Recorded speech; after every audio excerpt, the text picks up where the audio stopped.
भैरवी साधना तांत्रिक परंपरा में एक महत्वपूर्ण साधना है। यह देवी भैरवी की उपासना का एक मार्ग है जो शक्ति का एक उग्र और भयंकर रूप मानी जाती है। इस साधना का मुख्य उद्देश्य साधक में आध्यात्मिक जागरण और आंतरिक शक्ति को जागृत करना होता है। भैरवी साधना के मुख्य बिंदु। उपयोगिता। भैरवी साधना को तंत्र साधना का एक उग्र और शक्तिशाली रूप माना जाता है। इसे आत्मशुद्धि, कष्टों का निवारण और साधक के जीवन में सकारात्मक बदलाव लाने के लिए किया जाता है। प्रक्रिया। इस साधना में भैरवी मंत्र का जाप, ध्यान और विशेष अनुष्ठान किए जाते हैं। यह साधना प्रायः रात में, विशेषकर अमावस्या के दिन की जाती है। संयम और साधना के नियम। भैरवी साधना करने वाले साधक को विशेष संयम और नियमों का पालन करना पड़ता है, जैसे कि ब्रह्मचर्य का पालन, शुद्धता और एकाग्रता। समर्पण और श्रद्धा। इस साधना में साधक को पूरी श्रद्धा और समर्पण के साथ देवी भैरवी की उपासना करनी होती है। सावधानी। यह साधना केवल योग्य गुरु के मार्गदर्शन में ही करनी चाहिए, क्योंकि यह बहुत ही शक्तिशाली और उग्र साधना होती है। गलत तरीके से करने पर इसके विपरीत प्रभाव भी हो सकते हैं। भैरवी साधना एक अत्यंत प्रभावशाली साधना है जो साधक के जीवन में गहरे आध्यात्मिक परिवर्तन ला सकती है। भैरव साधना तांत्रिक परंपरा का एक हिस्सा है और इसमें कई अलग अलग प्रकार की साधनाएं शामिल होती हैं।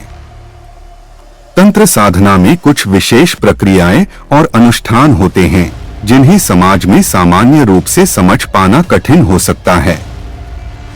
कुछ तांत्रिक परंपराओं में, विशेषकर वाम मार्ग, बाएं हाथ का रास्ता में, यह माना जाता है कि साधक और साधिका के बीच संभोग एक आध्यात्मिक क्रिया हो सकती है, जिसे मिथुन साधना या कौला मार्ग कहा जाता है।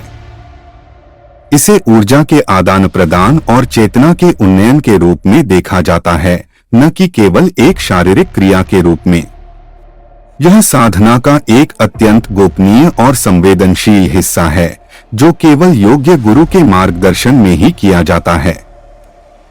यह ध्यान रखना महत्वपूर्ण है कि यह साधना अत्यधिक गंभीर होती है और इसे केवल योग्य और अनुभवी साधक ही करते हैं। इसे करने के लिए विशिष्ट नियम और शर्तों का पालन करना पड़ता है और इसे साधारण दृष्टिकोण से नहीं देखा जाना चाहिए।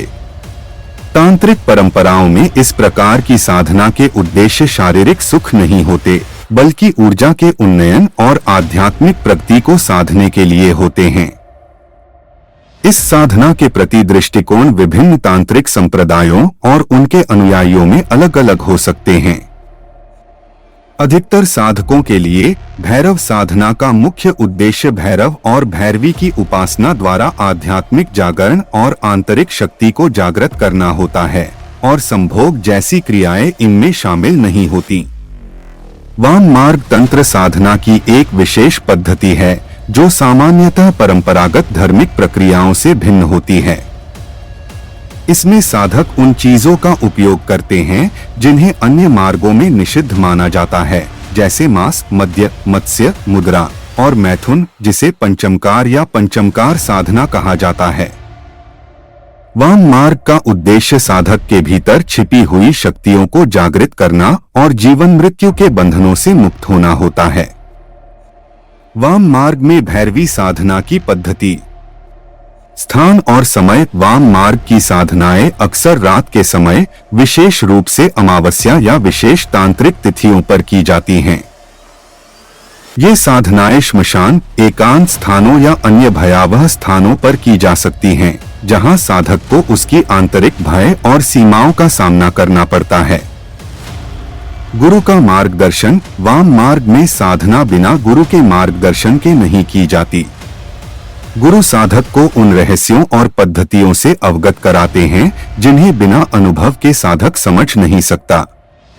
पंचमकार का प्रयोग। वाम मार्ग की साधना में पंचमकार, मांस, मद्य, मत्स्य, मुद्रा, मैथुन का उपयोग होता है। इसका प्रतीकात्मक अर्थ साधक की इंद्रियों और मानसिकता को जागृत करना होता है। मांस इसे प्रतीकात्मक रूप से कामनाओं का भक्षण माना जाता है। मद्य इसे चेतना के विस्तार और आंतरिक शक्ति की जागृति के लिए उपयोग किया जाता है। मत्स्य इसे साधक की आंतरिक शक्तियों के जागरण का प्रतीक माना जाता है। मुद्रा इसका अर्थ है साधक का अपनी इंद्रियों पर नियंत्रण। मैथुन इसे ऊर्जा के अद्वितीय रूप से जागरण के लिए किया जाता है, जो आध्यात्मिक चेतना को उन्नत करता है। मंत्र जाप भैरवी साधना में साधक भैरवी मंत्र का जाप करते हैं, जिसे शक्ति का आह्वान और ऊर्जा के संचार के लिए किया जाता है। यह मंत्र साधक के भीतर की शक्ति को जागृत करने में मदद करता है। ध्यान और ध्यान के तरीके साधक को देवी भैरवी का ध्यान करना होता है और उसे अपने चित्त और ऊर्जा को देवी में समर्पित करना होता है। यह ध्यान साधक के लिए अत्यंत महत्वपूर्ण होता है, क्योंकि यह उसे आत्मशुद्धि और आंतरिक जागरण की ओर ले जाता है। अनुष्ठानों में देवी भैरवी की मूर्ति या चित्र के सामने साधक विशेष विधियों से पूजा करते हैं, जिसमें मंत्र, यंत्र और तांत्रिक चिन्हों का उपयोग किया जाता है। ये अनुष्ठान साधक की आध्यात्मिक उन्नति और शक्ति के जागरण के लिए होते हैं। महत्वपूर्ण सावधानियां। वाम मार्ग की साधना अत्यधिक शक्तिशाली होती है और इसे साधक के गुरु के मार्गदर्शन के बिना नहीं किया जाना चाहिए। इस साधना के लिए अत्यधिक संयम और मानसिक स्थिरता की आवश्यकता होती है। गलत तरीके से या अनुचित मनोवृत्ति के साथ की गई साधना से हानिकारक परिणाम हो सकते हैं। वाम मार्ग में भैरवी साधना एक अत्यधिक गंभीर और गूढ़ साधना है, जिसे केवल वे ही साधक करते हैं जो इस मार्ग पर चलने के लिए पूरी तरह से तैयार और सक्षम होते हैं।